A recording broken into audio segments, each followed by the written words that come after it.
मारुति धून मंडल युवा ग्रुप सूरत द्वारा आयोजित हनुमान चालीसा युवा कथा में अपना वच्चे उपस्थित संतगण पूज्य हरिप्रकाश स्वामीजी अपना वच्चे आज विशेष उपस्थित है। दोस्तों हूँ भारत सरकारनो आरोग्य मंत्री पण हतो अने खातर विभागनो पण मंत्री हतो। रासायणिक खातर अने एनी असर आपणा आरोग्य पर केवी खराब थाय छे ए हूँ भली भांति जाणुं छुं, परंतु ए असरमांथी आपणे मुक्त थईए एना माटे नहीं केवल राज्य में परंतु समग्र देशनी अंदर जमीन बचाववा माटे प्राकृतिक खेतीनुं अभियान चलावनार अपना महामहिम राज्यपाल आचार्य देवव्रत जी, वडील मुरब्बी गोविंद काका आज थी 7 वर्ष पहला भारतना राष्ट्रपतिजीनी साथे हूँ आफ्रिकाना एक दूर सुदूर देश इक्वाडोर गिनी गयो हतो अने ए वखते इक्वाडोर गिनीना प्रेसिडेंट अने अमारा वच्चे कोऑर्डिनेशननुं काम करतो एक युवान मैं जोयो। मैं एमने पूछ्યું कि आ युवान कोण छे, आ दूर सुदूर देशनी अंदर अहींया कई रीते आव्यो, त्यारे मने कह्युं कि आपणा सौराष्ट्रनो राकेश दुधात छे। ए आपणो राकेश दुधात, ईश्वर भाई, योगेश भाई, सौ उपस्थित श्रोतागण, युवा दोस्तों, आजनो प्रसंग आ कथा अत्यार सुधीनी मारा जीवन में जोयेली आ एक विशेष कथा छे, जे कथा युवानोने समर्पित छे, जे कथानुं आयोजन युवानो द्वारा करवामां आव्युं छे।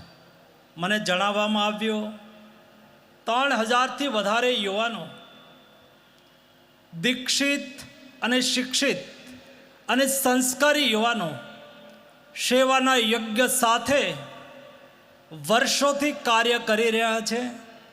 ए युवानोने दिशा पण मळे, ए युवानोने दर्शन पण मळे, ए युवानो सकारात्मक कामनी साथे जोड़ाय, राष्ट्रभक्तिना संस्कारोथी संस्कारित थाय, ए उद्देश्य साथे आ कार्यक्रम ने वणीने आयोजन कर्युं छे। एटला माटे मारा माटे आ कथा ए महत्वनी छे अने तेथी मैं स्वीकार्युं हतुं। राकेश भाई ज्यारे मने कह्युं कि अमारे त्यां हनुमान चालीसा कथा छे अने मैं पूछ्युं त्यारे एमणे मने विगते विस्तृत समजाव्युं। मने गम्युं दोस्तों, समयनी मांग छे।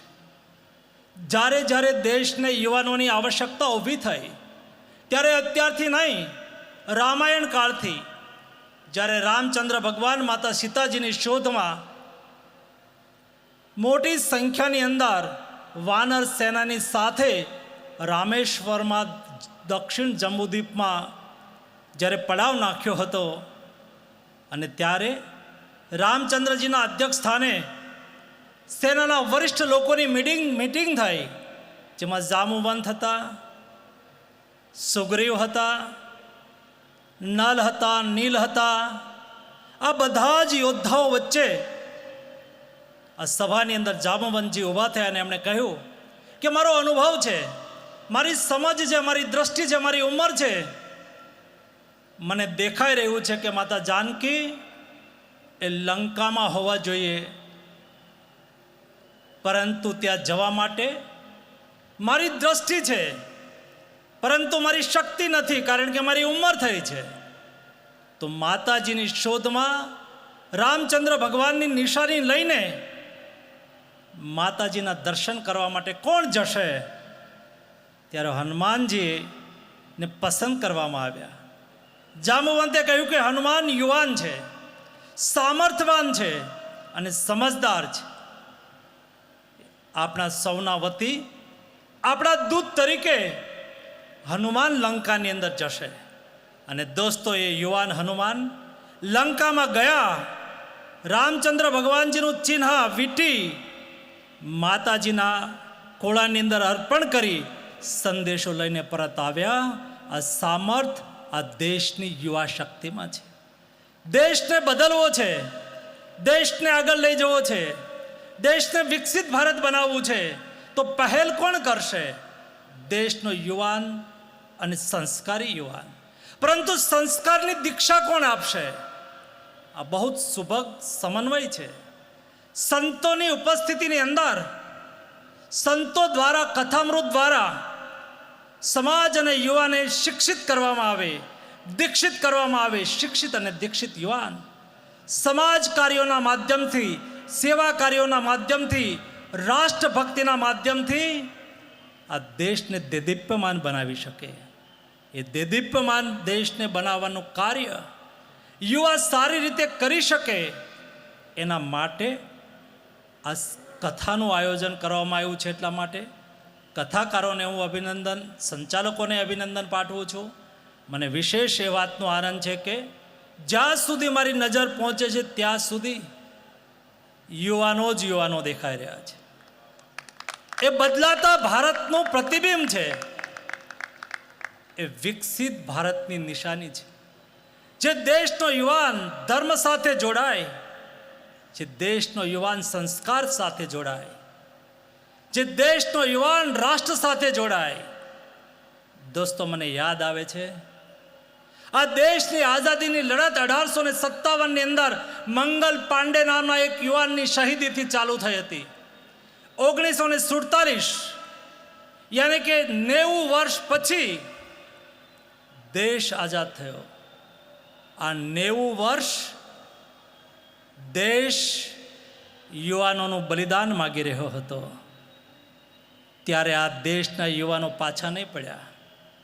દોસ્તો, 90 વર્ષની આઝાદીની લડાઈમાં દેશના 6 લાખ યુવાનોએ પોતાના પ્રાણના બલિદાન આપ્યા.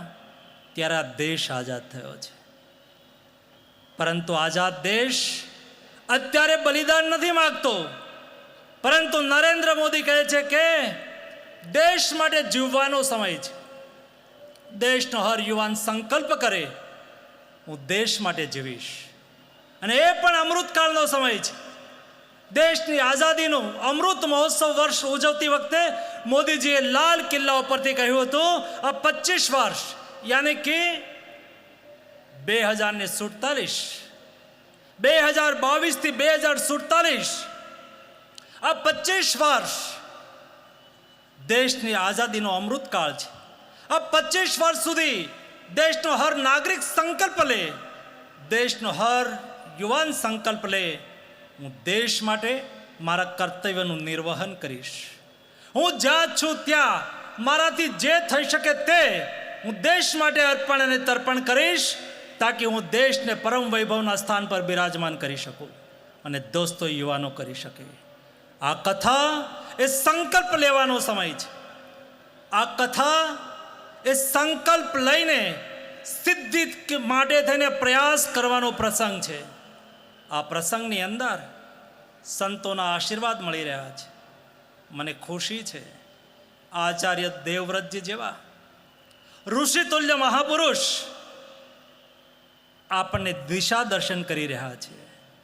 એ કહે છે કે સમય બદલાયો છે, મારે મારા દેશનો યુવાન સશક્ત રહે, નિરોગી રહે, મારી માટી તંદુરસ્ત રહે, એ માટીની અંદર પેદા થતું ધન ધાન્ય અને એમાંથી બનતી રસોઈ એ ઓર્ગેનિક હોય, એ પ્રાકૃતિક ખેતીથી થયેલી હોય.